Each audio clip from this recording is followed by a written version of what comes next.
Alors nous sommes à la cellule isolée ici, juste avant Godric le greffé, et on va tester une nouvelle arme.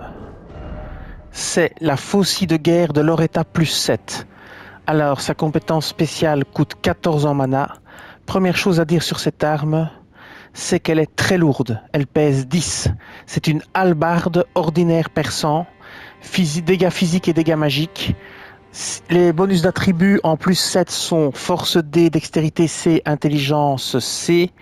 Les attributs requis pour la portée sont force 20, intelligence 20, dextérité 15. Et elle a une compétence spéciale qui est entaille de Loretta. Donc vous bondissez vers l'avant en imprégnant votre arme à l'aide d'une pierre d'éclat, puis retombez rapidement en assénant une attaque large. Alors cette arme ne m'a absolument pas convaincu contre les petits ennemis, parce que je vais vous montrer l'attaque spéciale. Au premier passage, vous ratez l'ennemi, vous le touchez au deuxième, c'est pas super efficace. Enfin moi je trouve, j'aime pas trop. Maintenant c'est plus ou moins efficace contre les gros ennemis, parce que comme ils sont gros, vous les touchez 2 fois. Maintenant, l'avantage de cette arme, c'est que l'attaque est à déclenchement très rapide, donc ça c'est le point positif.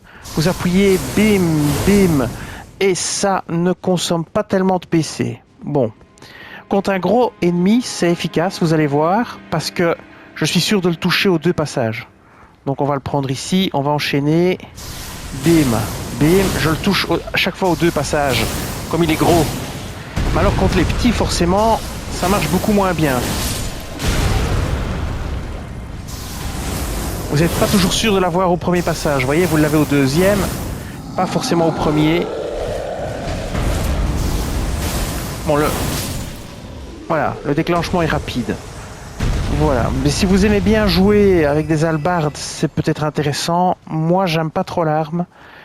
Comme je vous dis, déclenchement rapide, c'est le point positif. Contre les petits ennemis, quand vous déclenchez comme ça, vous le ratez, c'est déjà loupé. Par contre, ça marche mieux sur les gros, puisqu'ils sont gros, et donc vous touchez 2 fois.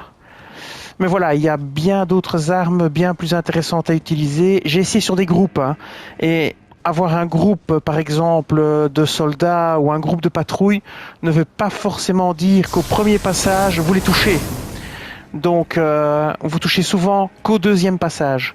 C'est pour ça que je disais qu'il vaut mieux utiliser cette arme contre les gros ennemis, parce que contre eux, vous touchez d'office 2 fois, puisqu'ils sont beaucoup plus gros et plus faciles à toucher. Voilà, cette vidéo va s'arrêter ici. Je vous dis merci et à bientôt.